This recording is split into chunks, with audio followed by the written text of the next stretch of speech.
The legendary cast of Ben-Hur once captivated audiences with their unforgettable performances in one of Hollywood's greatest epics. But behind the scenes, their lives took dramatic turns. Some faced tragic accidents, others struggled with personal hardships, and a few disappeared from the spotlight altogether. Now, in 2025, where are they? Have they found peace, redemption, or a new purpose beyond the silver screen? Join us as we uncover the untold stories of triumph, tragedy, and resilience that shaped their post-Hollywood journeys. Jack Hawkins, who portrayed Quintus Arrius in Ben-Hur, was 49 when he took on the role of the stern yet ultimately compassionate Roman commander who adopts Judah after being rescued during a naval battle. Hawkins brought gravitas to the part, embodying dignity and inner transformation. Though professionally acclaimed, his life off-screen was riddled with silent anguish. A longtime smoker, Hawkins developed throat cancer in the mid-1960s, eventually losing his voice and requiring dubbing in later films. Married to actress Jessica Tandy from 1932 to 1940, their union was short-lived and ended in heartbreak over conflicting career ambitions. His second marriage to Doreen Lawrence brought 3 children, Nicholas, Andrew, and Caroline, but was strained by his failing health and emotional withdrawal. Hawkins struggled with alcoholism and depression in his final decade. Isolated in his last years and frustrated by his inability to perform vocally, he passed away in 1973 at 62 from complications following surgery for a throat infection. At the time of his death, his estate was estimated at $1.2 million, most of which was left in trust for his children, though legal disputes diminished its value. Stephen Boyd, who played the fiery and ambitious Messala, was only 28 when he embodied Judah Ben-Hur's childhood friend turned bitter enemy. Boyd's performance as the cunning Roman tribune was layered with intensity and charisma, making him one of the film's most memorable figures. After Ben-Hur, Boyd's career quickly spiraled downward due to typecasting and a string of commercial failures. Behind the scenes, his personal life was equally turbulent. He never married, though he had a highly publicized affair with actress Marissa Mell, which ended amid allegations of emotional abuse and jealousy. He longed for a family, but by his mid-30s, Boyd had become increasingly isolated. Plagued by guilt over several failed relationships and struggling with unconfirmed rumors about his sexuality in a judgmental industry, Boyd retreated to Ireland. His last years were spent in near solitude, practicing meditation and working sporadically in European cinema.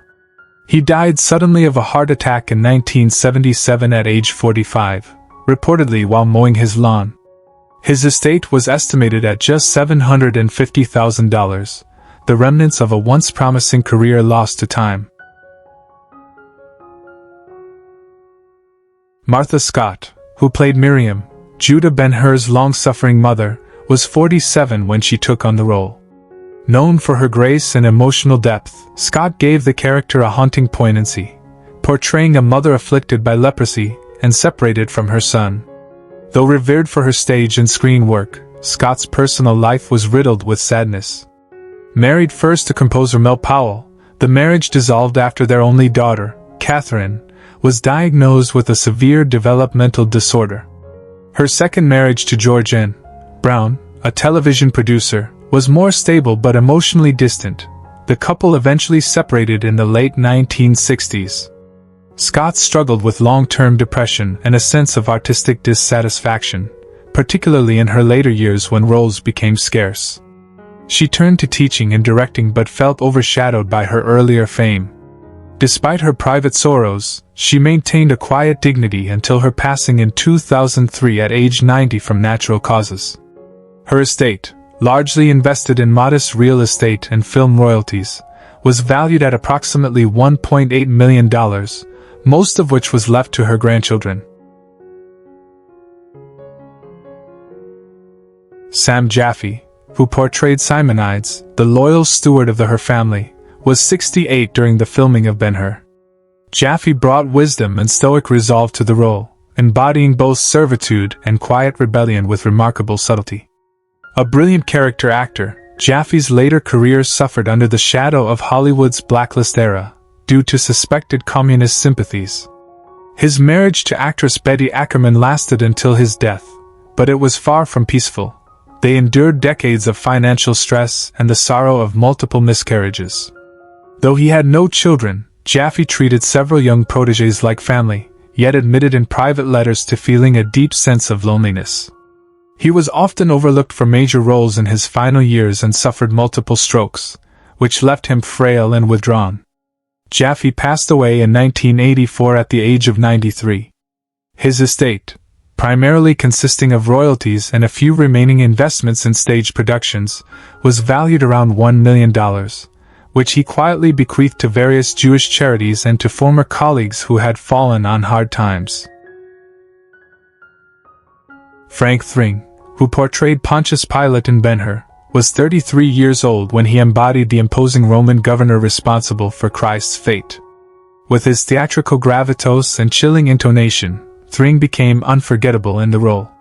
Despite his aristocratic upbringing in Australia and early promise in Shakespearean theatre, Thring's career never truly flourished beyond a few biblical epics and stage revivals.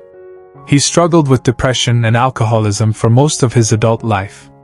Never married and openly gay in an unforgiving era, Thring lived a reclusive existence, often retreating from public life due to scathing tabloids and deteriorating health. He had no children and was long estranged from his conservative family.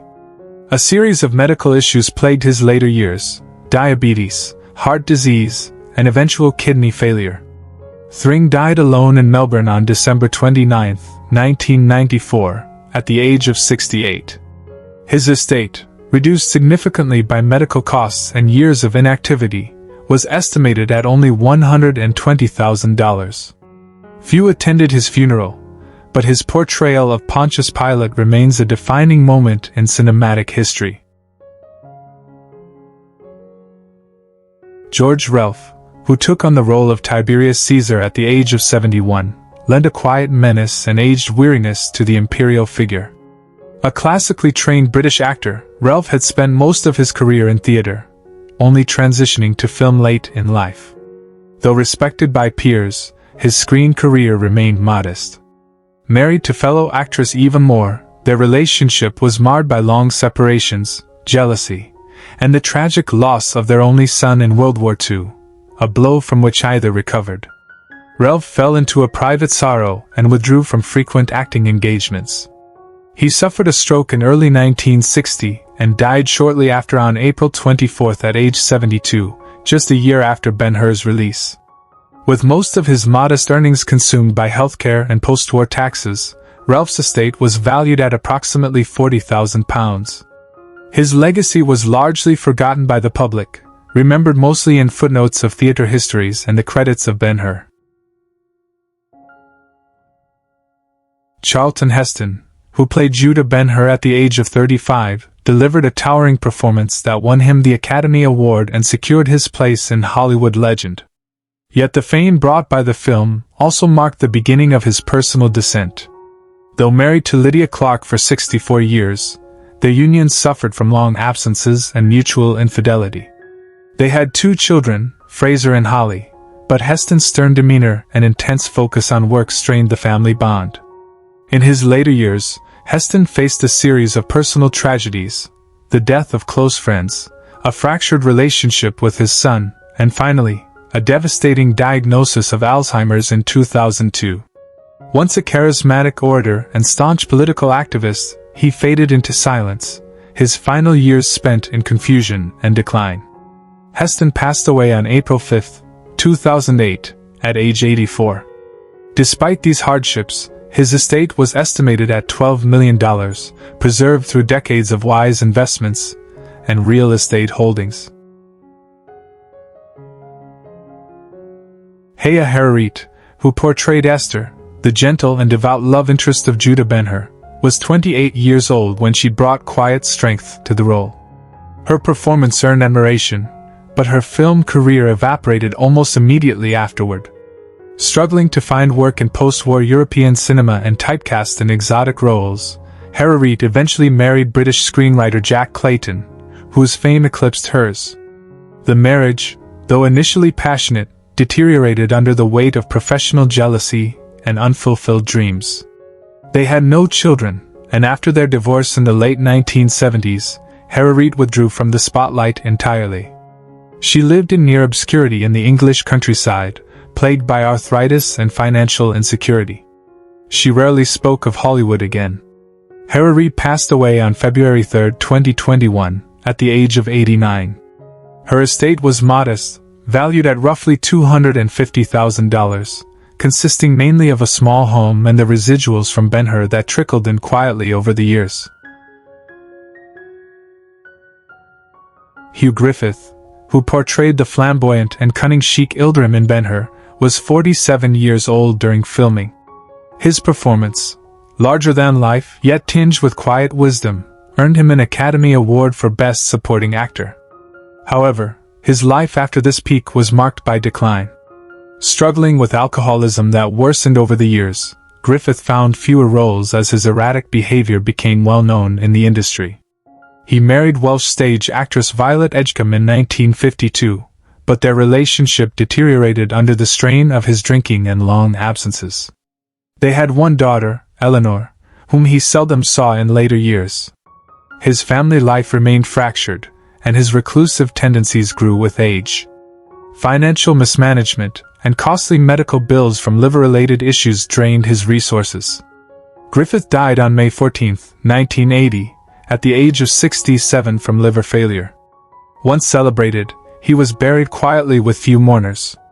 His estate at the time of his death was estimated at $150,000, most of which was consumed by unpaid debts and legal fees. Cathy O'Donnell, who played Tirzah, the gentle, tragic sister of Judah Ben-Hur, was 36 years old during production. Her delicate presence brought heartbreaking vulnerability to the screen. In real life, her story mirrored her character's sorrow. She married director Robert Wyler, 22 years her senior, in 1948. Though their love was genuine, their childless union became strained by her declining health and his growing emotional distance. O'Donnell's career dimmed rapidly after Ben-Hur, as she was often typecast in roles that failed to reflect her range. She suffered from a long, undisclosed battle with cancer that led to her death on April 11, 1970, at only 46. Her final years were marked by seclusion, regret over missed opportunities, and a bitter sense of being forgotten by Hollywood. Her modest estate was valued at $90,000, held mostly in joint assets with her husband, who seldom spoke publicly of her after her death. Finlay Currie, who played Balthasar, one of the three wise men in Ben-Hur, was 81 years old during filming. His performance added a solemn, spiritual depth to the story, marking one of his final major roles. Despite a long and respected career, Currie's twilight years were shadowed by loneliness and professional frustration. He married stage actress Maude Courtney in 1906, and though they stayed together until her death, theirs was a cold, often distant relationship. They had one son, Andrew, who moved abroad and rarely visited. As roles dried up, Currie retreated into a quiet life in England, feeling increasingly irrelevant in a changing film industry. He suffered a minor stroke in 1965 and became mostly housebound, living in a modest flat tended by a nurse. Currie died on May 9, 1968, at the age of 90 from complications related to heart disease. His estate was valued at approximately £75,000, with most of it bequeathed to a theatrical retirement home he quietly supported for years. Terence Longdon, who portrayed Drusus, the loyal yet morally conflicted aide to Messala, was 37 when Ben-Hur was filmed. His refined bearing and classical training lent gravitas to a relatively small role. After the film, Longdon found himself typecast in historical dramas and struggled to secure more prominent parts. He married costume designer Joan Le Mesurier in 1962, but their union dissolved in 1974 amid Longdon's infidelities and erratic behavior fueled by gambling debts. They had two sons, Christopher and Julian, both of whom later distanced themselves from him. London's later years were plagued by financial insecurity and mounting health problems, including severe arthritis that left him unable to perform on stage. His final decade was spent in near obscurity in Oxfordshire, where he lived alone, often writing letters to former co-stars who never responded.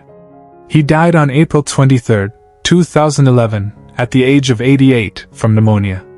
His estate, depleted by years of unpaid taxes and legal fees, was valued at only £40,000.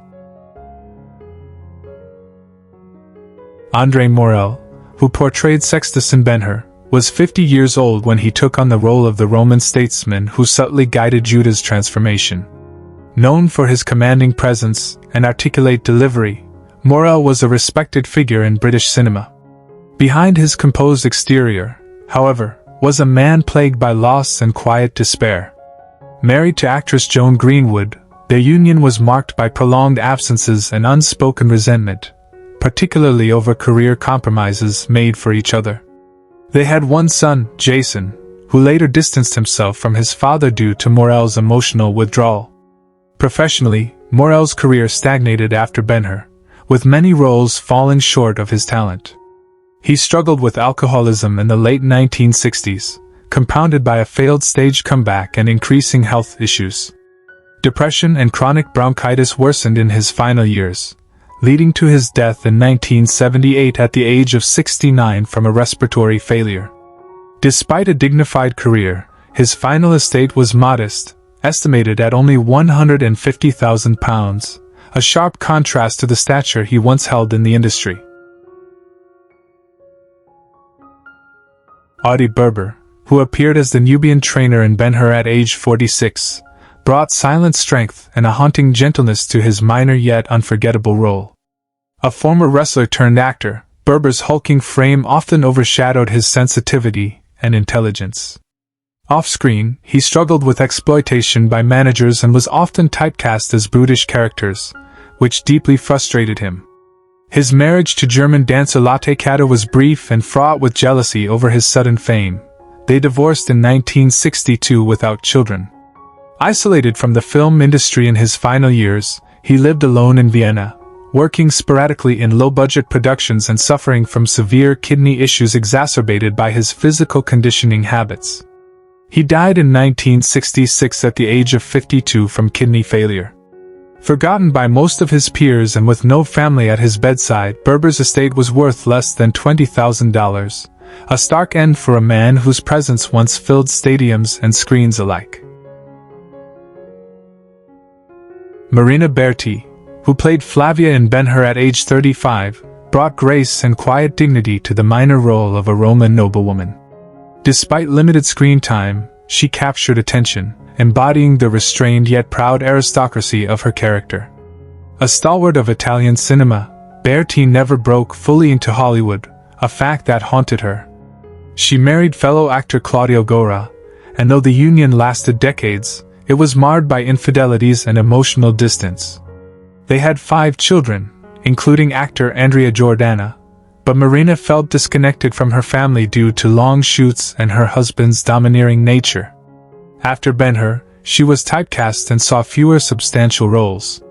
She experienced a nervous breakdown in the 1970s after the death of one of her children in a car accident, withdrawing from public life. Her final years were spent in quiet reclusion near Rome, where she died in 2002 at the age of 78 from heart failure.